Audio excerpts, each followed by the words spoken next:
Eu quero convidar você que pode abrir a sua Bíblia no livro de Atos dos Apóstolos. Eu marquei aí, Camilinha, do 13 ao 44, mas eu vou ler só do 13 até o 26, aí depois eu vou utilizando aí no momento da mensagem o nosso bate-papo, os textos. Mas esse texto aqui de Mateus, no capítulo de número 27, ele fala a respeito de uma grande tempestade. Ele fala a respeito, não sei se vai voar isso aqui, alguém pode pegar para mim, ou deixar algum pezinho aqui que eu tenho que orar para não esquecer depois? Obrigado, pastora Lu. Esse texto ele fala de uma grande tempestade. Então eu vou ler o texto. A linguagem que eu estou hoje é uma linguagem na Nova Versão Internacional. Talvez ela não bata muito bem aí com o que o Roberto vai projetar com a Camila, mas o sentido você vai compreender, tá bom? O texto diz assim: começando a soprar suavemente o vento sul, eles pensaram que haviam obtido o que desejavam.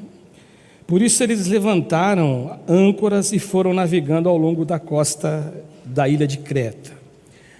Pouco depois desencadeou da ilha um vento muito forte, chamado Nordeste, e o navio foi arrastado pela tempestade, sem poder resistir ao vento. Assim, cessamos as manobras e ficamos à deriva. Passando ao sul de uma pequena ilha chamada Clauda, foi com dificuldade que conseguimos recolher o barco salva-vidas.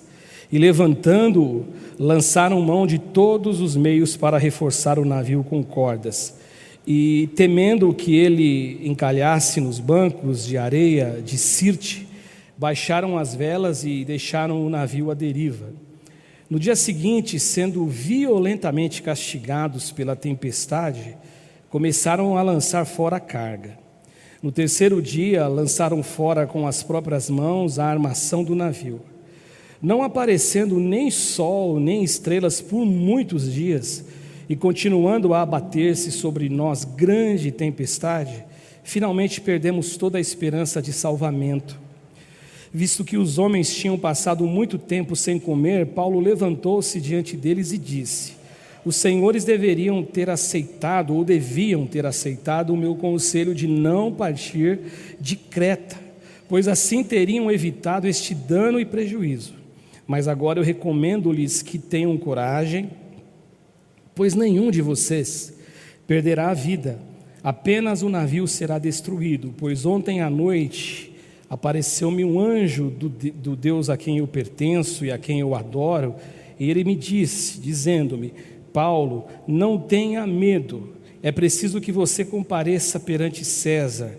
Deus, por sua graça, deu-lhe a vida de todos os que estão navegando com você. E assim tenham ânimo, senhores. Creio que que acontecerá do modo que ele me disse, e devemos ser arrastados para alguma ilha. Até aí.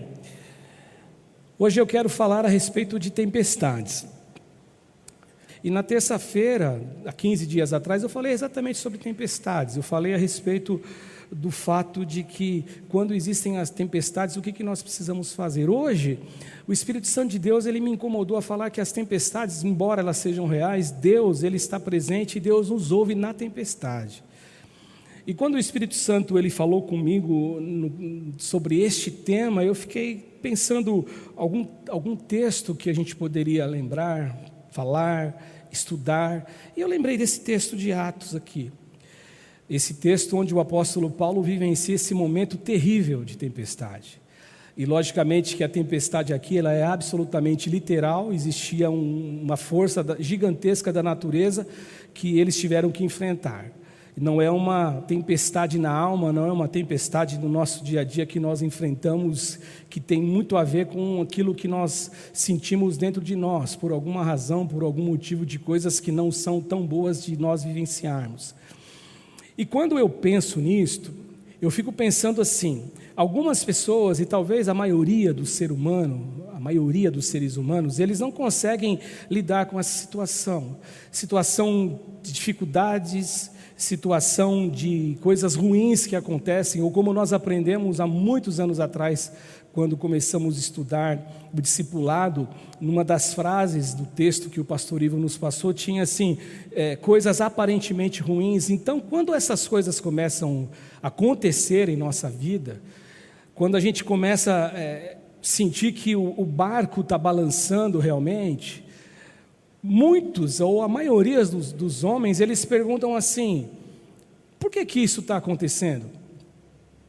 Por que Deus está deixando isto acontecer? Por que Deus ele deixa sobrevir sobre nós coisas ruins? Ou por que Deus deixa as tempestades acontecerem? E eu tenho falado também sobre distorção da visão que nós temos de Deus. E nós, quando acontece esse tipo de coisa, nós temos uma distorção na visão em relação a Deus. A gente começa a pensar assim: poxa, será que Deus é tão bom? Deus é tão bom assim? Não é isso que as pessoas dizem? As pessoas, às vezes, eu já convivi com gente assim: morreu o fulano de tal, esse cara era bom, esse cara era bacana, esse cara era agradável. E eu já ouvi algumas pessoas dizerem o seguinte, me perguntaram um dia: você é pastor, não é? Eu falei: sou, pela misericórdia de Deus. Então por que o teu Deus deixou que aquele cara morresse se o cara é tão bom?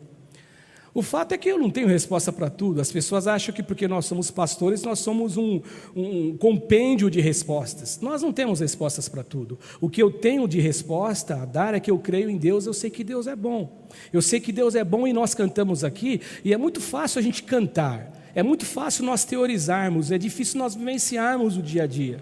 Nós cantamos Deus é bom o tempo todo, Deus é bom o tempo todo. Quantos anos a gente canta essa música?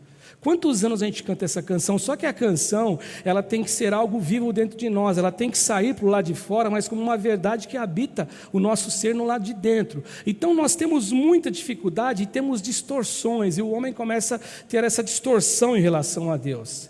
E a gente tem uma tendência de achar que Deus realmente ele não é um Deus tão bom, porque Deus ele é sempre bom quando as coisas da vida são coisas boas.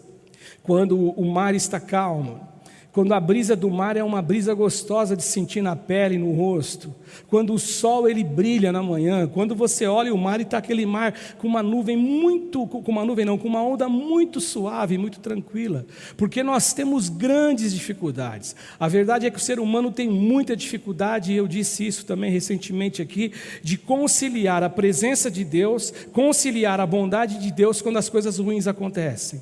Nós somos daquele tipo de pessoas, o ser humano pensa assim, que Deus só está com a gente quando tudo na vida está indo bem. Nós temos essa dificuldade, a nossa teologia, a nossa cabeça, nós pensamos em Deus assim: se tudo vai bem, Deus está comigo; se tudo está indo para o lado errado, Deus já está se ausentando de mim. Essa é a grande conclusão que nós chegamos, é um erro nosso. Agora, isso não é bom.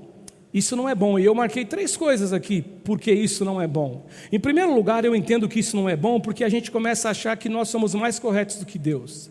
Quando nós chegamos a essa conclusão de que, não, Deus não é tão bom, Deus deixou vir tempestade em minha vida, ou Deus, Ele só está comigo nas coisas boas, então eu começo a achar que eu sou sabedor de todas as coisas, e eu me esqueço que Deus é o Deus que sabe tudo ao meu respeito, Ele sabe o que é melhor para mim. Nós só nos esquecemos de algo simples: eu sou pai. Hoje eu sou até avô, você é pai que está assistindo, você é mãe, então você deseja o melhor para o seu filho, melhor para a sua filha, e às vezes esse desejo do melhor, ele tem um grito de não um grito literal, mas um ecoa como não. Às vezes o melhor para a sua filha é você falar: não vai fazer, não quero que você faça. Aquilo vai doer no coração dela, aquilo vai doer no seu coração, mas só que é o melhor para o filho. Então quando nós achamos que Deus é assim, a gente começa então a ter essa sensação de que eu sou correto, eu sei, Deus não sabe. Uma outra coisa, isso se deu com Jó, é que nós começamos a contender com Deus. Por mais que a Bíblia diga, e eu acredito em Deus, porque foi voz de Deus que disse que Jó, quando Deus fala assim para os filhos dele, inclusive Satanás, que foi criado por ele, estava lá, os filhos de Deus apareceu, Satanás apareceu entre eles, foi criado, mas se rebelou, mas estava lá, e disse assim: está vendo o meu servo Jó? Ninguém é justo como ele. Mas mesmo essa justiça que Deus se refere a Jó, quando a gente lê o livro de Jó, a gente percebe Jó às vezes debatendo contra Deus. Jó, ele querendo realmente debater e contender com Deus por conta do sofrimento dele. Uma terceira coisa que eu marquei aqui é que nós temos uma tendência de nos olharmos e nós somos tão bonzinhos, né? Nós somos tão justos, nós somos tão legais, Deus, eu te sirvo, eu sou aquilo, então nós somos imerecedores de qualquer tempestade que venha sobre a gente. Essa é a grande verdade. Então, as pessoas vêm de fora e falam, pô, você é bom, você é isso, você é aquilo, então surge dentro de você esse sentimento de que você realmente não merecia passar por isso, não merecia sofrer aquilo. Agora, a grande verdade é que tempestades elas virão. E eu não quero que você entenda essa minha fala como uma fala imprecatória, uma oração imprecatória, uma fala ou uma oração ou algo que eu estou dizendo, não, esse cara está gorando, que nem dizem as pessoas. Não, tempestades elas existem. Agora, eu marquei algumas coisas aqui para falar com você sobre como nós temos que lidar com tempestades, o que nós temos que saber das tempestades. A primeira coisa que eu marquei aqui é que tempestades elas têm um início, e elas iniciam-se sempre com um vento suave. Aqui que reside o grande problema. A tempestade, ela tem um início na suavidade do vento. Ela começa assim, com uma coisa leve, você não percebe, ela é imperceptível, pois para que eu enfrente uma tempestade e eu permaneça firme diante dessa tempestade, eu preciso estar preparado. Eu preciso estar bem com Deus. O Senhor Jesus, Ele enfrentou uma grande tempestade. A tempestade que Jesus enfrentou, logicamente que tiveram algumas literais no sentido de estar no mar, pelo menos duas a Bíblia nos faz lembrar, com os seus discípulos, mas quando ele sai do batismo dele, por João Batista, que a Bíblia fala assim, que ouviu-se uma voz do céu que dizia, este é o meu filho em quem eu tenho prazer, e ele vai para o deserto impelido pelo Espírito e enfrenta uma grande tempestade. O diabo vai firme contra ele, dá com todas as forças contra ele, e Jesus estava preparado. E o texto de Mateus capítulo 7, verso 24 e 25, muito embora ele não narre uma grande tempestade, ele diz assim que o homem que ouve, o homem que escuta, o homem que ele ouve as palavras do Senhor, da Bíblia, as palavras de Deus, e ele coloca essas palavras em prática, ele será comparado a um homem prudente, que edificou a sua casa sobre a rocha, porque aí ele começa a narrar mais ou menos uma tempestade, não é uma tempestade no mar, mas vieram chuvas, inundações, ventos e castigaram, deram com ímpeto contra aquela casa, e aquela casa não caiu, porque aquela casa estava firmada sobre a rocha. Só que então não existe a promessa, não, eu sirvo a Deus, nada vai me acontecer. Não, acontece, mas você permanece de pé, você fica firme, porque você tem Deus. E o texto no verso 13, que foi que eu li com vocês nesse livro, diz assim, começando a soprar suavemente o vento sul, eles pensaram que haviam obtido o que desejavam. Então aqui que me chama a atenção, esse é o problema, esse é o grande problema nosso. Quando eu vejo essa frase assim, eles achavam, eles pensaram que haviam obtido o que tinham desejado, porque aqui, quando nós pensamos que nós já alcançamos, qual o grande problema que nós falamos que no início a gente vem por amor, a gente vive o primeiro amor, depois nós vamos relaxando, porque a gente começa a achar que nós somos sabedores de todas as coisas, só que a gente não sabe quais são as tempestades que virão à nossa frente. E essa é a segunda lição, que eu preciso saber de tempestades, que tempestades elas surgem de modo inesperado. Olha que interessante, meus irmãos, no 13 está dizendo assim que tinha um vento suave, e aquele vento suave sobre o barco e sobre o lugar que eles estavam, sobre o mar que eles estavam, passou uma falsa impressão que eles já tinham atingido o objetivo. Ou seja, você se converte, você vem para a igreja, você começa muito bem em seu ministério, porque Deus ele está muito mais interessado como você termina do que como você começa a tua carreira. Aí você começa muito bem, só que aí o vento é suave, a brisa é suave, e você fala, opa, já atingi o meu objetivo. Só que pouco depois, diz o texto aqui que desencadeou um vento muito forte, uma tempestade. E aqui essa tempestade, ela pode representar tanta coisa.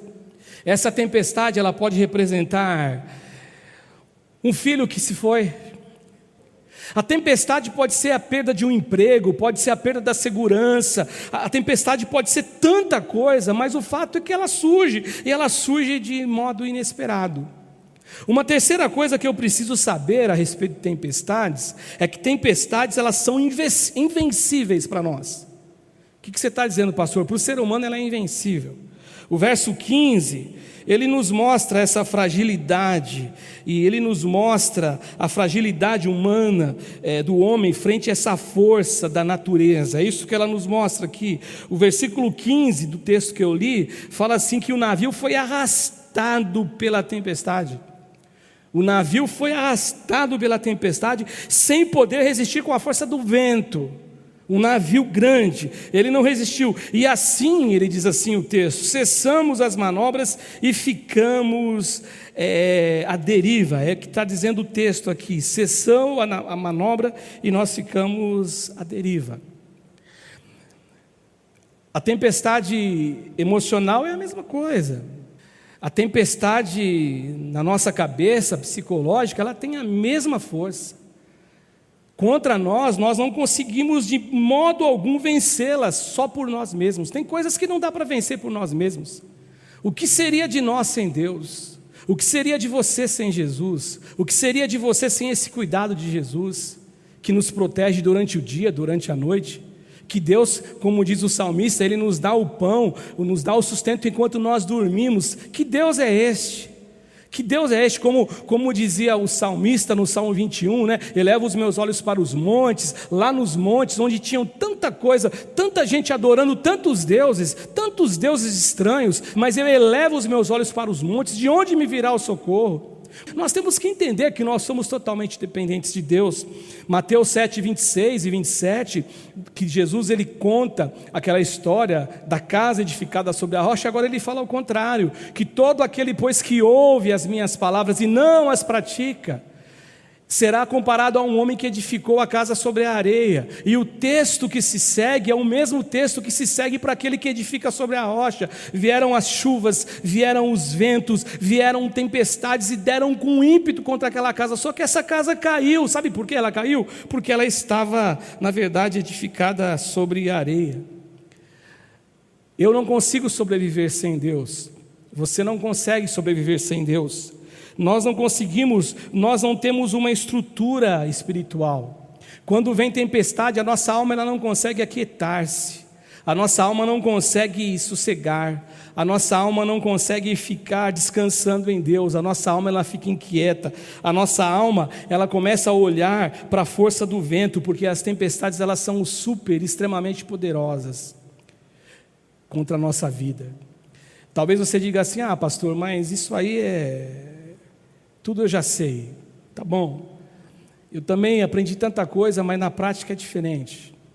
Na hora que você se sente sozinho mesmo, na hora que você sente que mesmo os amigos, mesmo os irmãos que vêm te traz uma palavra e a intenção é de consolo, mas você sabe que é você e Deus, é você sozinho, não tem como, não existe, não tem como. Então é uma coisa séria. Eu preciso entender que as tempestades elas são extremamente poderosas. O verso 18 diz exatamente isso. Eles foram violentamente castigados pela tempestade. Aqui na tradução, como eu disse, que é um pouco diferente, diz assim que no dia seguinte, como ventos com a força de vendaval, continuava a castigar o navio. Aqui na tradução que eu estou, fala violentamente castigado. Eu nunca fui para o mar, nunca estive em alto mar. Mas eu imagino que uma tempestade, ela tem como característica um vento, um barulho que nos deixa surdos. E eu fico imaginando como que a onda no meio do mar, como uma tempestade que se abate contra a gente, como ela é violenta. E esse barulho da tempestade carrega em si mesmo a força e a tendência de nos fazer não mais participar e ser ativo em relação ao descanso e à quietude da alma. A nossa alma, ela parece que não tem paz diante de uma dificuldade. Eu não sei você, mas quando você está angustiado, eu não estou falando de angústia aqui por bobeira, não, estou falando de angústia mesmo. Eu não sei se você já se sentiu angustiado para valer mesmo, de você acordar na madrugada assim, e aquele sopro, aquele susto que você acorda com aquele problema que é a primeira coisa que vem na tua mente, você sente no teu coração, você sente no peito, você sente na alma, aquele peso de angústia. A tempestade tem esse poder e ela tenta, com o barulho que ela faz, não nos deixar mais ouvir aquela voz suave, aquela voz mansa do Espírito Santo de Deus que vem aquietar e vem trazer essa quietude em nossa alma e em nosso ser. Outra coisa que a gente precisa saber sobre tempestade é que a tempestade, ou tempestades, elas nos fazem perder a esperança da salvação. Espera aí, pastor, você está falando de Deus poderoso. É verdade, é verdade. Mas quando você vivencia o problema, tem hora que você fala, caramba, a minha esperança, a minha expectativa foi embora. Eu não estou falando de perder a fé. Fé é uma coisa, esperança é outra. Esperança é uma expectativa. Fé não, fé é você crer naquilo que você não vê. Fé é acreditar naquilo que você ainda não enxerga, mas tomar posse antecipadamente. Aqui o texto, no verso 20, diz assim, que não aparecendo o sol, nem estrelas, por muitos dias, e continuando a abater-se sobre nós grande tempestade, finalmente perdemos a esperança de salvamento. Perdemos a esperança de sermos salvos nessa tradução. Ou seja, tempestade hoje, você acorda hoje, domingo, tempestade, você vai dormir no domingo, passa um dia totalmente angustiado, sofrendo, vivendo aquela crise, vivendo aquele momento difícil na tua vida, acorda segunda, tempestade, acontece segunda a mesma coisa, terça, quarta, e muitos dias da tempestade tem hora que você perde a esperança. A esperança parece que ela vai sendo minada. Sabe por quê? Porque na tempestade nos é revelado, existe uma afronta, no sentido de que eu preciso saber quem eu sou e como eu sou limitado diante da tempestade. Como eu sou limitado diante dos ventos contrários. Como eu sou limitado diante de um vento que sopra contra o meu barco. Como eu sou limitado diante de uma crise que se instalou. Como eu sou limitado, como eu percebo que eu não sou todo esse dono do controle que eu achava que eu tinha.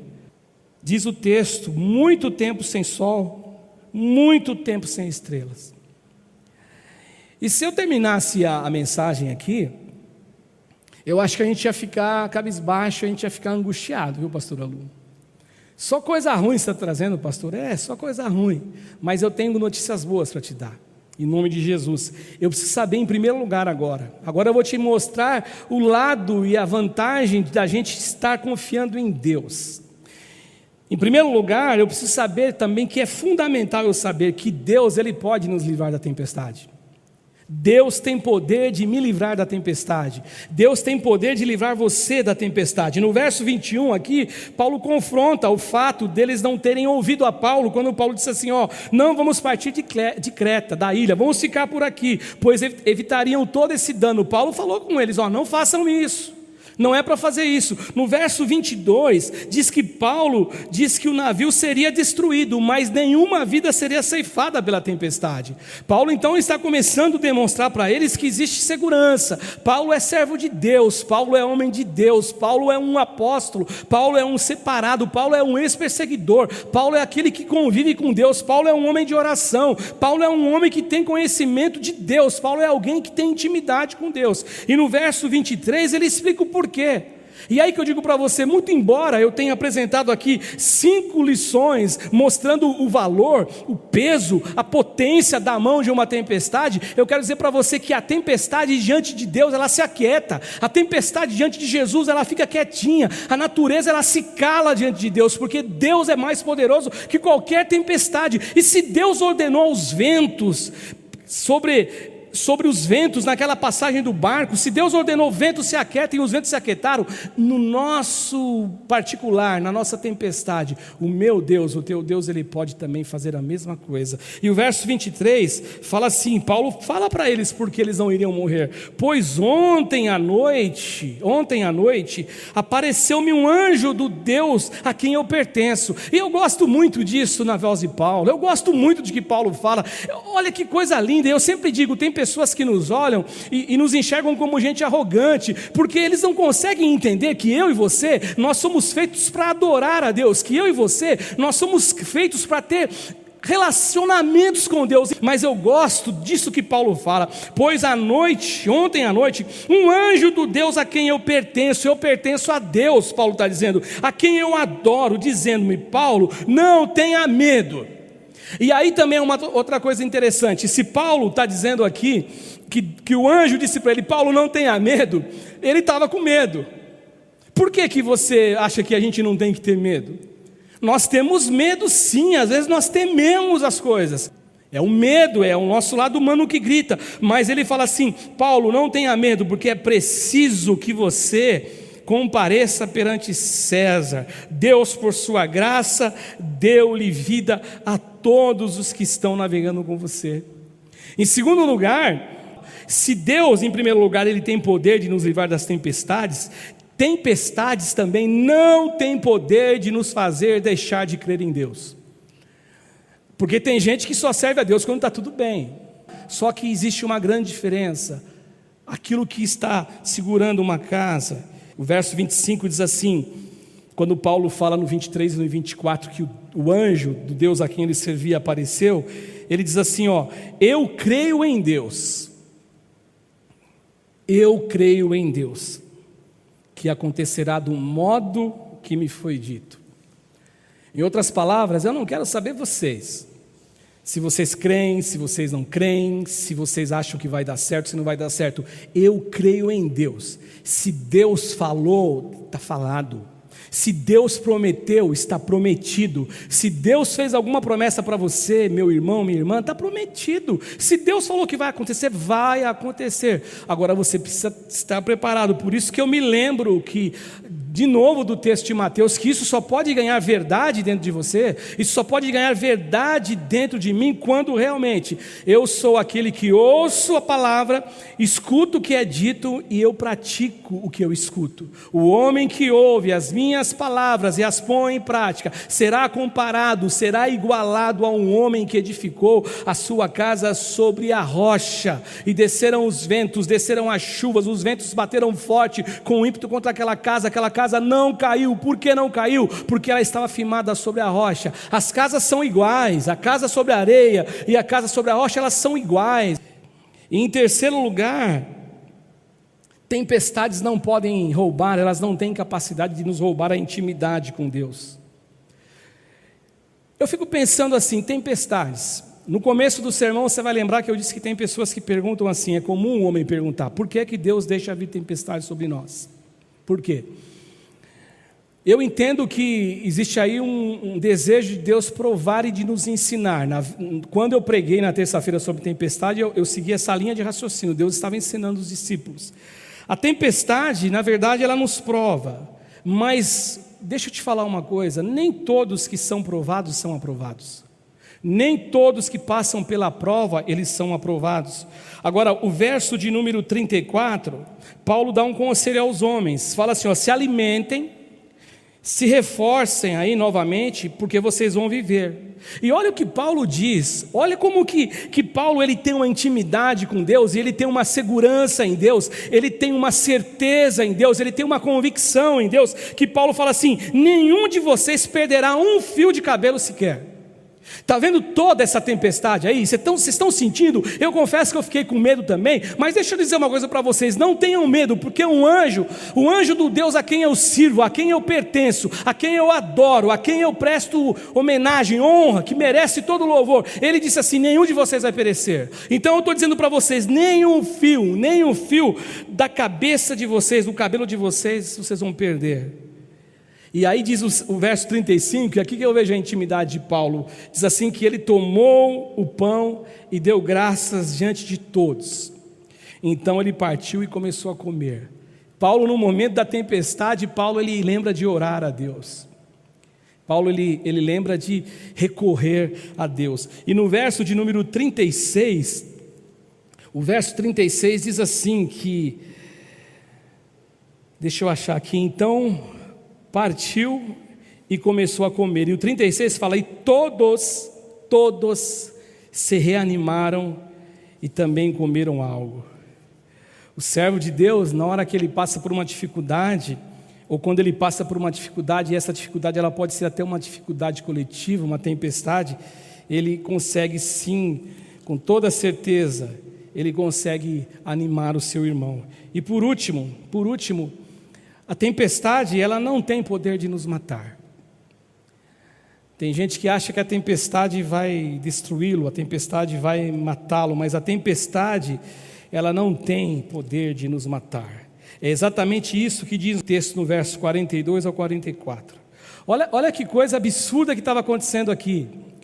O verso 42 fala assim que os soldados, depois de grande destruição, depois do navio ter sido destruído, porque aconteceu um naufrágio aqui, o texto, se você puder depois ler com calma, aí na tua casa você lê, os soldados resolveram matar todos os presos, e Paulo estava preso. Eles resolveram matar todos os presos para impedir que algum deles fugisse jogando-se ao mar. Ou seja, a tempestade veio, causou aquela desgraça toda, destruiu o navio, e agora, por ter acontecido aquela tempestade, a vida deles estava em risco.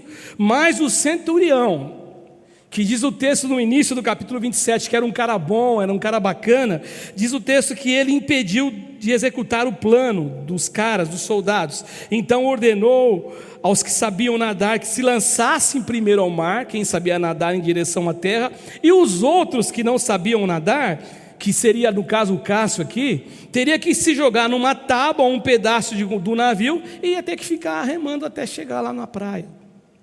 Ou seja, a tempestade, ela não tem poder de nos destruir e de nos matar. Louvado seja Deus. Pastor, eu estou passando uma tempestade, eu estou aqui hoje em nome de Jesus, e digo a você pelo poder do Espírito Santo de Deus, a tempestade não vai destruir você.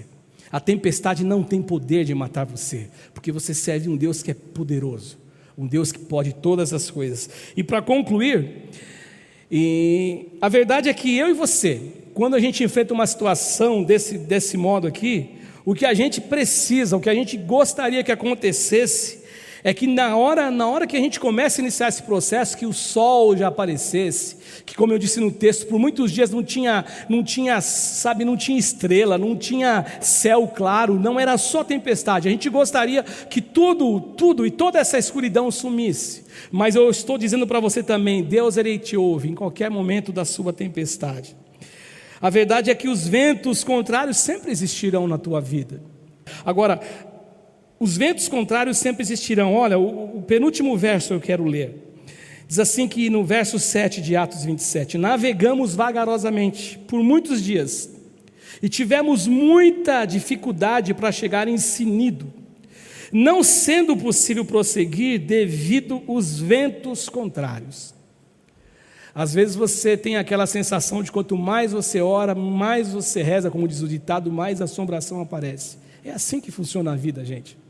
A vida ela acontece desse jeito, até porque o céu não é aqui, a eternidade não é aqui, nós somos pessoas que existimos, como diz a palavra de Deus, nascemos no pecado, fomos formados no pecado, e nós vivenciamos todo esse caos que o pecado trouxe ao mundo. Agora, nós temos uma promessa de Deus, nós temos uma promessa e nós acreditamos no Cordeiro morto antes da fundação do mundo.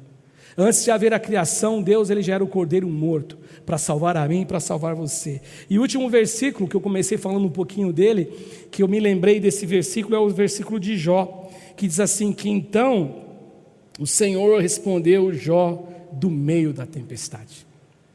O que eu estou aqui hoje, em nome de Jesus, para dizer a você, que o Senhor, ele responde, ele é presente, e ele responde no meio da tempestade. É aquela história que você já ouviu, que você conhece, Deus te livra na cova, dentro da fornalha. Não é a verdade, Deus ele vai nos ouvir no meio da tempestade. Que Deus possa abençoar você grandemente, que você se posicione na tua vida como um cristão verdadeiro, como alguém que ame Jesus de verdade, como alguém que valorize de verdade a presença dEle dentro de você, que você viva como alguém que valorize os momentos com Deus, porque nós temos uma tendência de valorizar tantos momentos, mas às vezes os momentos são distantes daquilo que realmente Deus planejou para a gente. Mas deixe Deus entrar em você. Está se divertindo, está passeando, está de férias, deixe Deus estar com você, não deixe acontecer o contrário. Eis que estou à porta e bato, se alguém ouvir eu vou entrar. Quer dizer, eu sou tão rico, eu sou tão abastado, eu estou tão feliz, mas Cristo está do lado de fora batendo na porta. Não, deixe Ele entrar dentro de você todos os dias, em todos os momentos, e mesmo na tempestade você será guardado em nome de Jesus. Foi Ele quem curou o cego, foi Ele quem curou o surdo, foi Ele quem ensinou verdades, foi Ele quem amou sem ser amado. Com sua boca Ele falava o que o Pai o ensinou. Com sua boca ele falava palavras de amor. Com sua boca ele falava. Quem tem sede, vem a mim e beba. Quem tem sede, vem a mim e beba. Quem crer em mim, água viva fluirá dentro de sua alma.